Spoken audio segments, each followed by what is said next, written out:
기사와 관련 없는 자료, 사진, 게티 이미지스 뱅크, 뉴스 1 고규환 기자. 4.15 총선을 앞두고 과거 중학교 제자들에게 특정 정당에 대한 투표를 권유한 40대 교사가 자격정지 1년을 선고받았다. 22일 법조계에 따르면 광주고법 제1형사부는 국가공무원법 위반과 공직선거법 위반 혐의로 1심에서 자격정지 1년과 징역형의 선고유예 처분을 받은 중학교 교사 A씨의 항소심에서 검사와 피고인의 항소를 기각하고 원심 판결을 유지했다. 광주의 한 중학교 교사로 재직하던 A씨는 제21대 국회의원 선거 전날인 2020년 4월 14일 9시 51분부터 선거 당일 0시 21분까지 자신의 제자였던 B씨 등 4명에게 특정 정당을 지지하는 투표를 하도록 선거운동을 한 혐의로 기소됐다. 당시 이 사건의 고발인은 A씨가 다른 과거 제자들에게도 이 메시지를 보냈고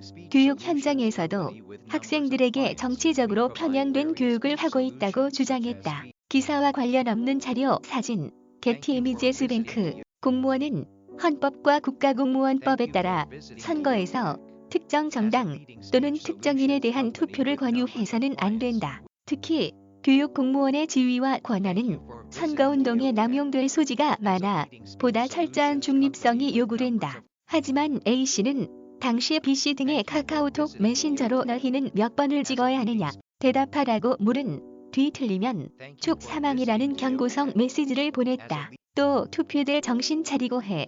내가 똑똑히 쳐다본다. 나의 미래가 걸려있다. 빌 게이츠의 문프사랑.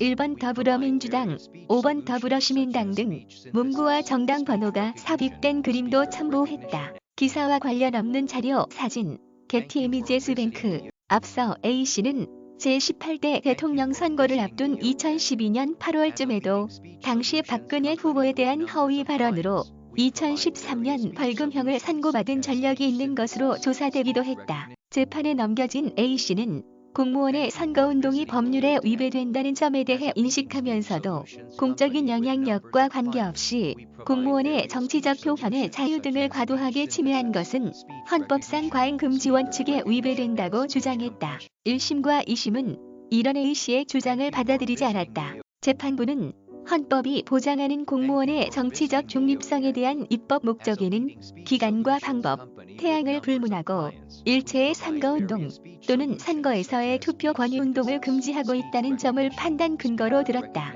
기사와 관련 없는 자료, 사진, 게티 이미지스 뱅크. 이어 공무원의 지위와 영향력의 범위를 임의적으로 특정하게 되면 금지 조항으로서의 실효성 또는 규범력이 약화될 우려가 있다는 2004년 헌법재판소의 판례 등을 인용했다. 다만 재판부는 국가공무원법 위반죄에서 정한 징역형과 자격정지형의 결과가 지나치게 가혹하고 죄형 균형의 원칙에 맞지 않은 측면이 있다고 봤다. 재판부는 피고인이 과거 제자들에게 갑자기 연락해 일방적이고 노골적이며 지시하듯이 특정 정당을 지지하도록 요구한 것은 그 책임이 결코 가볍지 않다면서도 성인이 된 B씨 등의 정치적 의사결정에 피고인의 행위가 큰 영향을 미친 것으로는 보이지 않은 점, 20여 년간 중학교 교사로서 근무하면서 열의를 갖고 학생들을 지도해온 것으로 보이는 점, 동료 교사와 과거 제자 몇몇이 피고인에 대한 선처를 탄원하고 있는 점 등을 종합적으로 고려해 형을 정했다고 판시했다.